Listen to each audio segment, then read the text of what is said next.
அனைவருக்கும் வணக்கம். ஒவ்வொரு நாளும் எல்லா நாடுகளிலும் மக்கள் தொகை அதிகரிச்சுட்டே தான் இருக்குங்க. விதிவிலக்கா வேணால் ஒரு சில நாடுகள் இருக்கலாம். பொதுவாக எல்லா நாடுகளிலும் மக்கள் தொகை அதிகரிக்க இளைஞர்களுடைய எண்ணிக்கை அதிகரிச்சுட்டே இருக்கும். வேலையில்லா பட்டதாரிகளுடைய எண்ணிக்கை அதிகரிச்சுட்டே இருக்கு.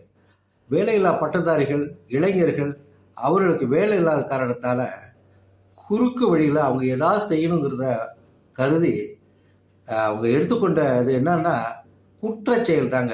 இதை நீங்கள் உளவியல் பார்வையில் பார்த்தீங்கன்னா நல்லா தெரியும். இளைஞர்கள் தான் எல்லா குற்றச்செயல், மேக்சிமம் இளைஞர்கள் தான் அந்த குற்றச்செயலில் ஈடுபடுறதை நம்ம பார்க்குறோம்.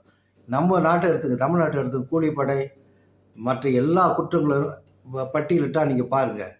அந்த பிடிப்பட்ட அந்த இளைஞர்களுடைய வயதை பார்த்தீங்கன்னா 19லேருந்து 25 இப்படி தான் இருக்கும். இதை வைத்து நீங்கள் பாருங்கள். ஏன்னா அவனுக்கு வேலை வாய்ப்பு இல்லை. வேலைக்கு போயிருந்தானா இது மாதிரியான தீய செயலில் ஈடுபடுறதுக்கு வாய்ப்பு இல்லை. அதனால தான் இன்றைக்கி கூட பீகாரில் இளைஞர்கள்லாம் ஒன்று திரண்டு அங்கே ஒரு போராட்டம் நடத்துகிறத, பேரணி நடத்துகிறத பார்த்தோம்.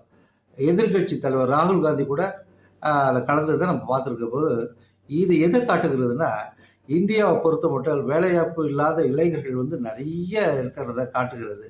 எனவே இளைஞர்களுக்கு வேலைவாய்ப்பை உருவாக்குகின்ற வகையில் அரசாங்கம், இங்கே மாநில அரசாங்கமும் சரி மத்திய அரசாங்கமாக இருந்தாலும் சரி, அவர்களுக்கு வேலை வாய்ப்பு உருவாக்குகின்ற திட்டங்களை தீட்டி அவர்களை அதில் அமர செய்தால் ஓரளவு குற்றங்கள் குறைவதற்கு ஒரு வழிவகையாக இருக்கும் என்பது தான் என்னுடைய கருத்தாக இருக்கிறது.